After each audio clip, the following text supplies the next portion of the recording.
trazendo os especialistas, o jornalista aqui da Cruzoé e editor de internacional, o Duda Teixeira, e o professor de Relações Internacionais da USP, Kai Eno Lehmann, para falar sobre a visita ao Brasil que acontece nesta segunda-feira do chanceler alemão Olaf Scholz, que terá encontros com o presidente Luiz Inácio Lula da Silva e também com uma delegação de empresários. Eles já estão aqui com a gente, eu quero convidá-los a conversar sobre esse tema.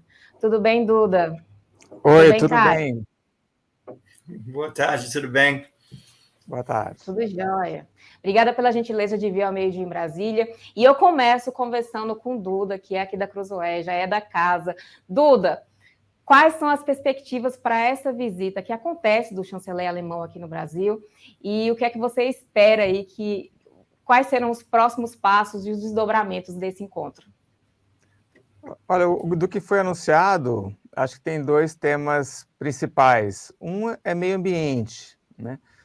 Com a eleição do Lula, a gente já sabe que vai ser retomado o Fundo Amazônia e a Alemanha está falando em voltar a doar dinheiro para esse projeto.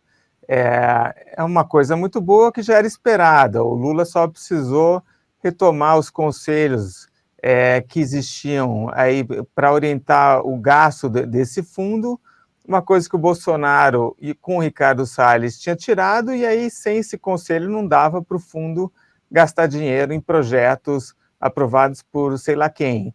Então isso era uma coisa já dada como certa. O que me chamou mais atenção foi o Lula falar do acordo de livre comércio entre a União Europeia e o Mercosul, que é um acordo que ficou há mais de 20 anos na gaveta, muito por culpa também do PT, e que o Lula agora está dizendo que vai ser tema desse encontro com o Olaf Scholz, e até prometeu isso na semana passada, esse acordo com um encontro que ele teve com o presidente uruguaio, o Luiz Lacalle Pou. Esse acordo, interessante, então, que o Lula agora esteja determinado a tocar isso para frente, porque era uma coisa que ficou muito tempo parada no tempo do PT, com o Bolsonaro e o Temer voltando a impulsionar isso daí. E que o Caio pode me corrigir se eu estiver errado, imagino que a Alemanha não seja um empecilho, né? A Alemanha é uma máquina de exportação, um país muito aberto e que quer que esse acordo aconteça. É isso, Caio? Sim, com certeza. Boa tarde novamente. Eu acho que para a Alemanha esse acordo tem vários aspectos importantes. Um é a exportação, que o senhor colocou corretamente, é algo da qual a economia alemã depende, é um dos principais exportadores do mundo, mas, por outro lado, a questão ambiental, meio ambiente, que basicamente impossibilitou, em termos práticos, mas em termos políticos, na Alemanha, a ratificação desse tratado durante o governo Bolsonaro. Não, teria sido politicamente impossível para um chanceler, um ministro de Relações Exteriores, ratificar ou impulsionar a ratificação desse tratado com Bolsonaro no poder como presidente e Ricardo Salles como ministro do Meio Ambiente. Então, existe agora vamos dizer, uma janela temporal para que essa ratificação aconteça. Pelo tudo indica, o presidente Lula tem esse interesse também, então eu imagino que isso seja um dos principais assuntos a ser tratado agora, porque assim a necessidade econômica das duas regiões é evidente, e além disso vamos dizer, um sucesso nas políticas externas também seria bem-vindo para os dois lados. Agora Caio... Oi, Duda, pode falar. Tem mais uma perguntinha para fazer para o Caio. Só que a gente continua com um obstáculo aí para esse acordo, que é a França, não é isso? Porque eu não sei como é que você imagina que o Emmanuel Macron vai se posicionar, porque o Macron usou muito essa carta do meio ambiente para negar alguma evolução nesse acordo do Mercosul com a União Europeia.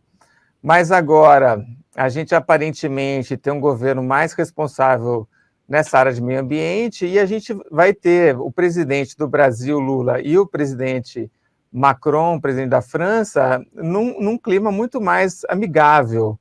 Você acha que agora a França vai deixar de fazer resistência a esse acordo entre União Europeia e Mercosul? Ele tem um problema agora político, né? Ele podia sempre dizer, olha, eu não posso lidar e não posso fechar acordos, ratificar acordos com esse governo Bolsonaro. Isso agora foi embora. Politicamente, o governo Lula está muito mais disposto pelo menos publicamente, né, de cuidar do meio ambiente e tudo mais. O que não mudou para o Macron são os problemas internos domésticos que ele tem. Então, ele teria que, eu acho que, investir um pouco de capital político e dizer, olha, isso vai ser bom, esse acordo seria bom para a França. Vamos ver se ele tem coragem de fazer isso. Me parece, se todos os outros países que resistiram da ratificação durante o governo Bolsonaro agora mostram disponibilidade de fazer e estariam dispostos a fazê-lo, ratificá-lo, eventualmente a França também vai cair dentro dessa linha. Pode demorar um pouquinho, me parece, porque, como falei, o foco do Macron é muito no cenário doméstico, além da Ucrânia. Ele tem muitos problemas com essas ideias de aumentar, né, a idade de aposentadoria e tudo mais. Então, ele enfrenta um cenário doméstico muito precário para ele. Diante de uma situação que acho que é importante, nós estamos falando sobre a ratificação, onde ele não tem uma maioria garantida no Congresso Nacional da França, né? Ele, na Assembleia Nacional da França, ele não tem uma maioria estável lá. E a ratificação passa por lá. Então, ele pode demorar. Eu acho que não vai ser um processo rápido. Duda, Kai, tem uma frase que eu vi, que eu vou trazer aqui para vocês, que é assim: a Alemanha redescobre a América Latina. Eu achei interessante essa frase no sentido de quais foram os possíveis potenciais. A gente viu que tem um potencial, sim, ambiental, que o chanceler viu aqui, especialmente no Brasil. Tem também a parceria econômica. Vocês avaliam que essa vinda dele aqui seria justamente para isso, para fazer essa união e essa integração, voltado justamente também para a união entre o Mercosul e a União Europeia. Seria isso? Essa redescoberta aí do Brasil ou da América Latina? Eu acho que sim. Eu sempre falei, tanto Lula quanto o resto do mundo tem eu diria, uma janela temporal, talvez de um ano, agora, onde todo mundo tem boa vontade. Então, o Lula está lá, diz, o Brasil está de volta, quer mostrar que é um parceiro confiável, que gostaria de se engajar nesses assuntos importantes, meio ambiente, comércio internacional, e o resto do mundo, e certamente a Europa e a União Europeia, dizer, graças a Deus, agora temos alguém com quem nós podemos conversar sem que a gente pague um preço político interno. Porque, assim, na Alemanha, por exemplo, tem um partido da extrema-direita que está no parlamento e que está em torno de 10% por aí. Aí, se esse partido estivesse no governo, aí eles encontrariam com Bolsonaro numa boa, mas não estão no governo. 90% da população não vota nela. Então, diplomaticamente, era muito complicado se mostrar publicamente com Bolsonaro. Eu me lembro até, se não me engano, no primeiro ano do governo Bolsonaro, o então ministro das Relações Exteriores da Alemanha viu para o Brasil, viajou para o Brasil, e teve encontros com vários ministros, tudo mais. Nada disso foi publicado, não houve nenhuma foto disso. na imprensa alemã, porque politicamente era horrível para eles. Então, existe muita boa vontade nesse momento. Daqui a, eu diria, 1 ano ou por aí, isso vai acabar, tem que mostrar resultados concretos, vai ter outros problemas que surgem domesticamente, né, como Ucrânia, seja quem for. Então, tem que se aproveitar dessa janela agora. Caio, você falou desse momento aí de lua de mel, né? E que uma hora vai ter uma cobrança maior. Essa lua de mel realmente ela está bem animada, porque hoje é dia 30 de janeiro, então não tem nem um mês ainda que o Lula tomou posse e o Olaf Scholz já desembarcou aqui para encontrar com o Lula. Então, me parece que ele estava muito afoito para se encontrar aí com o Lula.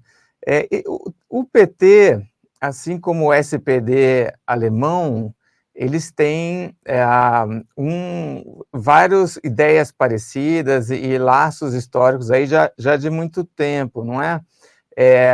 Você pode contar um pouquinho dessas semelhanças entre os dois partidos que fazem com que eles consigam se dar tão bem assim? Assim, tem certas semelhanças, certamente em questão de políticas econômicas, né, que estão claramente baseadas no mercado.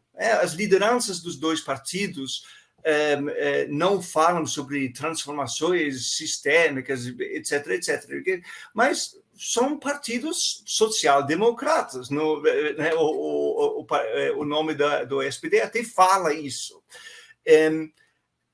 E tem também, eu acho que o assumir um poder agora em cenários bastante parecidos, depois de crises econômicas, de crises de saúde públicas, evidentemente,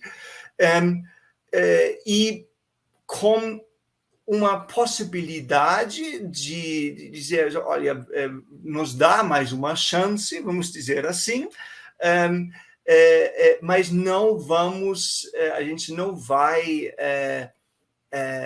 fazer coisas para se assustar. Vamos ver se eles vão conseguir fazer, mas vamos fazer políticas um pouco mais considerações para minorias, para meio ambiente, sustentabilidade, etc., etc. Então, isso, nesse sentido, as lideranças dos dois partidos certamente são bem parecidas. Mas eu diria também duas coisas em relação a diferenças. Número 1, o PT aqui, me parece, e eu falo isso como alguém de fora, então pode me corrigir caso esteja errado aqui, é muito mais um partido historicamente de resistência contra o sistema, né, do que o SPD. O SPD, desde a criação da República Federal da Alemanha em 49, sempre fazia parte do sistema. Sempre estava lá, primeiro na oposição, depois governo, depois oposição, às vezes governava até com o principal rival, o Partido Cristão Democrata. Então, o SPD nunca teve, desde o final da Segunda Guerra Mundial, esse papel de resistência que o PT teve com a ditadura e tudo mais, e contra os sistemas de um modo geral. E segundo, eu acho que também é importante, as circunstâncias econômicas dos dois países e sociais são bem distintos, né? No final das contas, embora tenha, evidentemente, áreas de profunda pobreza e tudo mais na Alemanha, a diferença entre rico e pobre na Alemanha não é tão eclatante como é no Brasil. Então, as circunstâncias específicas de cada partido e históricas tem bastante diferenças também. Caio, o fato de que o SPD, como você citou, participou muito mais de governos, é um partido mais longevo, faz também com que o SPD seja um partido mais maduro. Eu publiquei ontem na Cruzoé, e até foi depois de uma entrevista com você, fazendo uma comparação entre o PT e o SPD e mostrando que o SPD talvez seja um PT que tenha amadurecido. Algumas outras diferenças que a gente poderia citar, uma é a posição na guerra da Ucrânia. O SPD claramente, hoje no governo da Alemanha, decidiu mandar tanques, né, aqueles tanques Leopard 2, para ajudar a Ucrânia. O SPD parece que se respeita mais o equilíbrio das contas públicas, né? Sempre com essa questão mais alemã mesmo de austeridade. Em relação à reforma trabalhista, acho que a gente pode citar também o PT criticou muito a reforma trabalhista de 2017, feita no governo Temer, e o SPD lá na Alemanha parece que foi até o partido que fez a reforma, né? E sofreu internamente por isso, ainda que essa reforma feita na Alemanha virou modelo para vários outros países.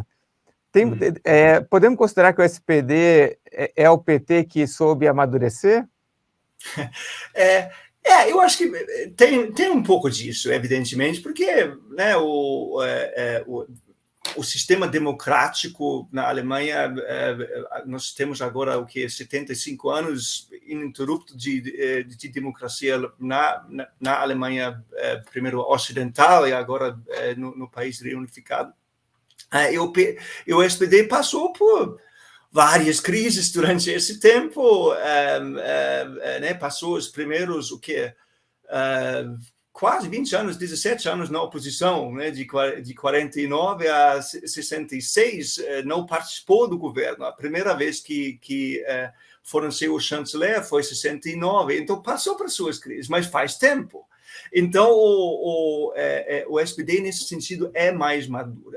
A segunda diferença importante que eu destacaria é o sistema partidário na Alemanha. O sistema de partidos na Alemanha e no parlamento, certamente, é muito mais maduro. Nós temos, essencialmente, efetivamente, os dois partidos grandes, um do centro-direita e um do centro-esquerda, depois dois partidos menores, um do centro-direita e um do centro-esquerda, o FDP e o Partido Verde, e recentemente o surgimento de um partido da extrema-direita, no caso da AfD, do AfD. Agora, comparando isso com o Congresso Nacional do Brasil, é quase impossível, né?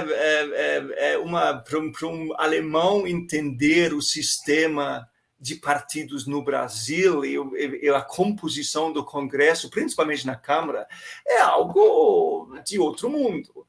Então, a maneira de governar no Brasil é bem diferente. Para poder governar, você tem que se comportar de uma forma diferente.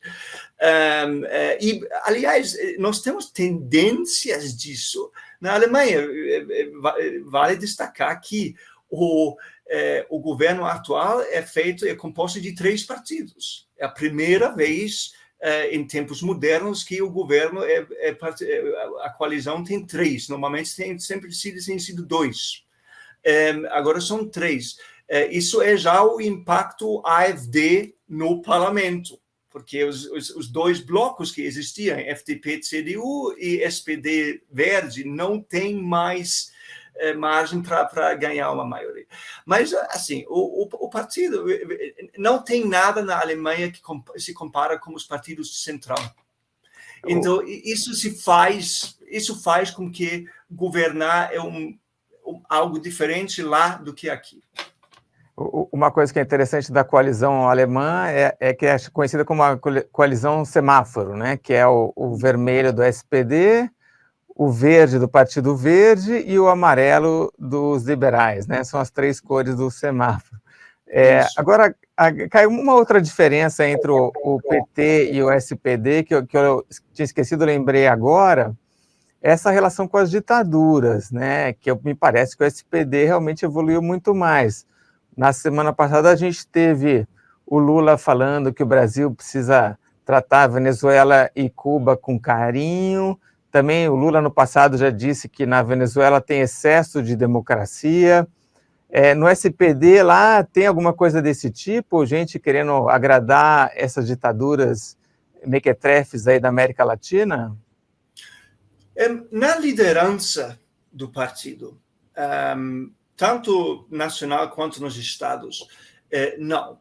Tem um reconhecimento claro que tanto Venezuela quanto Cuba são ditaduras. Tem diferenças, evidentemente, entre os dois, mas são ditaduras. Na militância, tem uma parcela que me parece muito pequena, para falar a verdade, de militantes que consideram Venezuela e Cuba algo, eu não diria admirável, mas que haja, que esses dois países tenham tentado, pelo menos, algumas ideias boas. Aliás, tinha um movimento nos anos 80, em relação a Nicarágua, a mesma coisa. A defesa contra a influência americana na Nicarágua e a instalação de um governo da esquerda lá. Mas, assim, politicamente, não tem reconhecimento claro que os dois países são ditaduras. Agora, como lidar com isso é outra coisa. Lá existe um consenso muito grande, inclusive na cúpula do partido, na liderança do partido, de que a melhor maneira de influenciar esses países é através de negociações, de incentivos, de interação, vamos dizer assim. Se isso vai levar a algum resultado, eu tenho minhas dúvidas, mas existe um consenso no SPD, com certeza, de que, embora sejam ditaduras, qualquer tipo de intervenção seria, não seria cogitada em nenhuma circunstância. Duda, Kai, a gente tem até o artigo, eu vou soltar aqui na tela para vocês, que saiu na Cruzoé esse final de semana, que fala justamente dessa diferença entre o que está aqui na tela para vocês. Matheus, só sobe um pouquinho, por gentileza.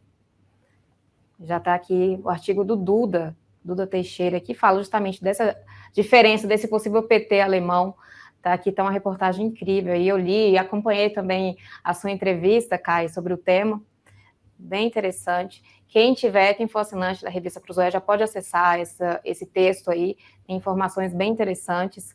Eu acho que vale a pena se debruçar sobre o tema. Para a gente, Duda, eu preciso encerrar, porque logo em seguida eu vou entrar com o ex-ministro da Defesa, Aldo Rebelo, mas eu tenho uma pergunta que diz respeito mais ao pessoal que está nos assistindo aqui, que está nos assistindo e comentando aqui no chat, que diz respeito justamente a esse apoio. O próprio chanceler alemão informou que vai ceder um apoio para a Amazônia, né? Em visita, show será anúncio de dinheiro para a Amazônia. Só que da parte dos brasileiros sempre há uma grande desconfiança aí de qual a finalidade desse apoio. Se seria só um apoio mesmo ambiental, por conta do planeta, ou se teria algo a mais. Sempre tem esses questionamentos nas redes sociais. Aqui no chat o pessoal está falando também. Qual a sua visão sobre isso? Eu acho que existe uma questão política, né? E que o Caio mostrou aí também, para o Olaf Scholz, pega muito bem ele vir aqui, por isso que ele está tão afoito para vir aqui para o Brasil se encontrar com o Lula. O Lula, ele é visto como um cara que defendeu a democracia lá no exterior e muito aqui no Brasil. E isso tem a ver muito com coisas que aconteceram no Brasil nos últimos 4 anos e que foram muito noticiadas lá fora, do tipo o desmatamento na Amazônia que cresceu, as vítimas da CPI da Covid, não, as vítimas da Covid, né? E os atos agora mais recentes antidemocráticos. Então, ainda que o Lula tenha sido preso porque foi condenado, né, e também se divulgou lá fora as questões do triplex do Guarujá e o sítio de Atibaia, tudo isso que aconteceu no Brasil nos últimos 4 anos acabaram ajudar a limpar essa imagem do Lula no exterior. Isso faz com que a vinda do Olaf Scholz para cá seja muito positiva lá para os shows politicamente. É isso, Kai? Sim, com certeza. É ser visto como um governo com o qual você pode fazer negócios, que não existia antes. Como falei, eu fiquei sabendo que quando o então ministro das Relações Exteriores veio 4 anos atrás, que isso nada de público, em público, como ministro de Relações Exteriores, então nada público como governo Bolsonaro, porque cai muito mal. Porém, como falei, isso vai acabar, né? Porque Lula, nesse sentido, Amazonas, tem uma fala que é muito um constante histórico no Brasil, que é a floresta amazônica é nossa. E quem tem soberania somos nós. Ele até fez, eu acho que uma vez na Assembleia Geral da ONU, ele fez esse discurso, né? A floresta amazônica é nossa. Então, sim, vai ter tensões lá, porque a Alemanha dá esse dinheiro, assim como a Noruega e tudo, para ver retorno. Retorno em termos de meio ambiente e retorno em termos políticos. Se isso não vier da forma como a Alemanha espera, ou a Noruega espera, aí vai ter tensões. Mas Lula é um defensor feroz da soberania brasileira, ele só faz isso de uma forma, vamos dizer, muito mais suave e diplomática do que Jair Bolsonaro fez. Mas, sim, no momento, para Scholz, isso é uma ótima oportunidade de mostrar serviço, de mostrar que a Alemanha é um parceiro completo, que o Brasil está de volta, e em termos domésticos, para Scholz também vale muito a pena, porque ele pode esquecer um pouco sobre a pressão que ele está sofrendo em relação à Ucrânia o tempo todo.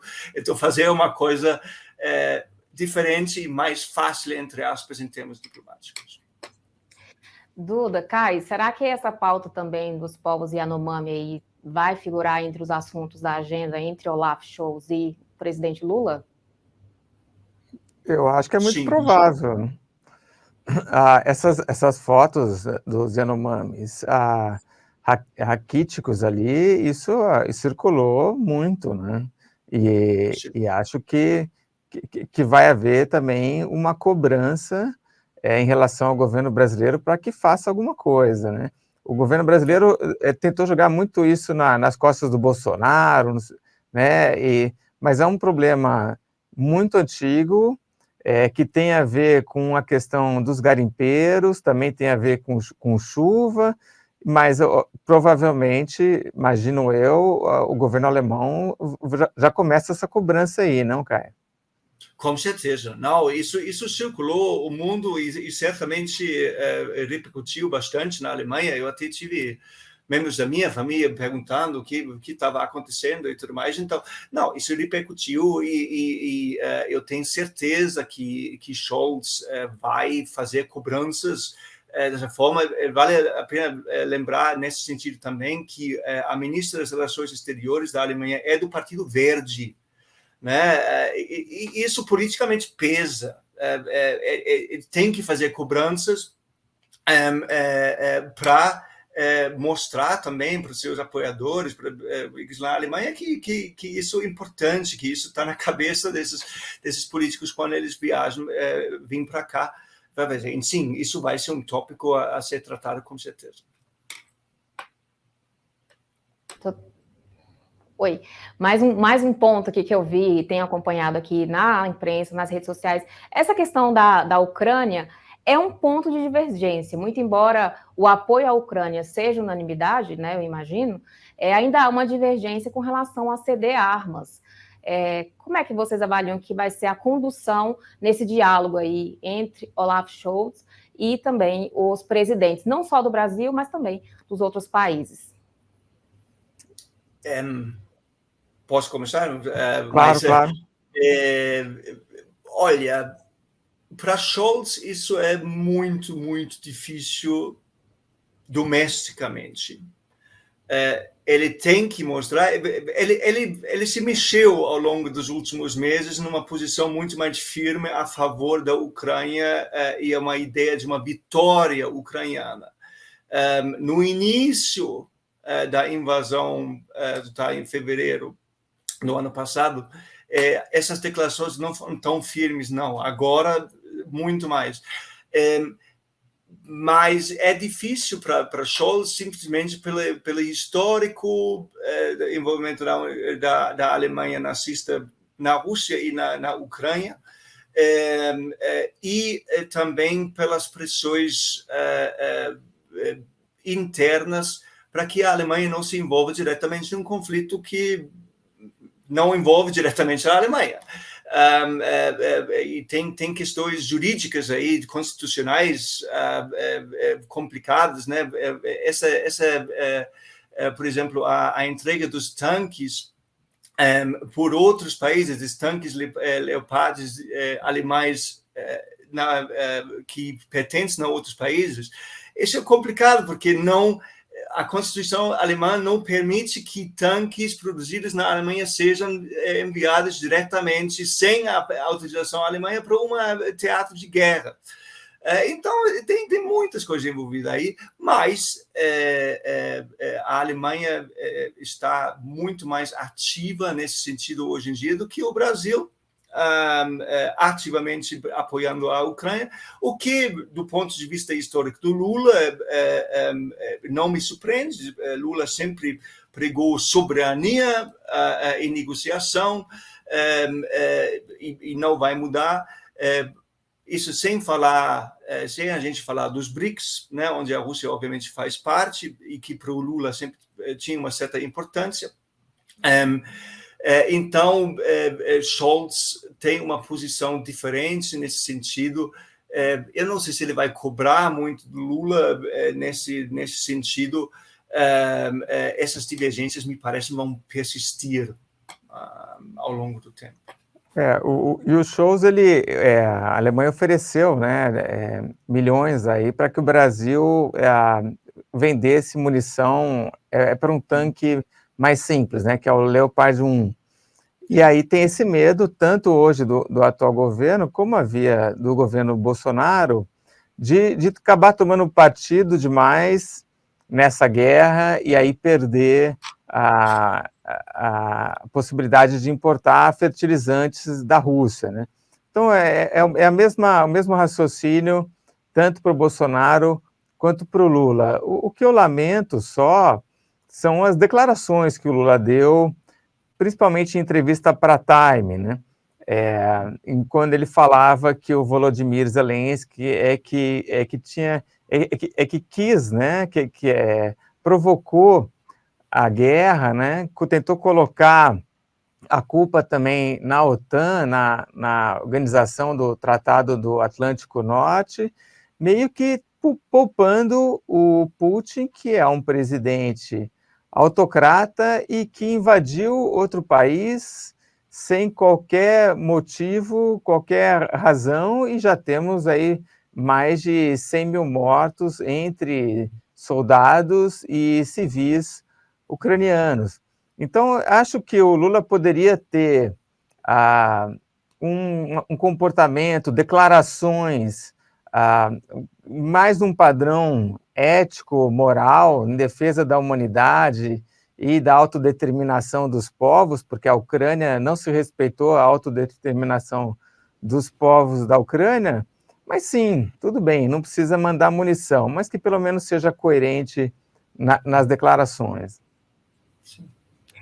Duda, Kai, muitíssimo obrigada pela gentileza. Esse tema é amplo, a gente está acompanhando aqui no Made in Brasília, está acompanhando aqui no Antagonista esse assunto, essa visita, os próximos passos, quais serão aí os desdobramentos desse encontro. Obrigada pela gentileza, obrigada por lançar a luz aí sobre esse tema que é importante também para a economia nacional, para os acordos bilaterais, e a gente segue aqui acompanhando. Obrigada pela gentileza.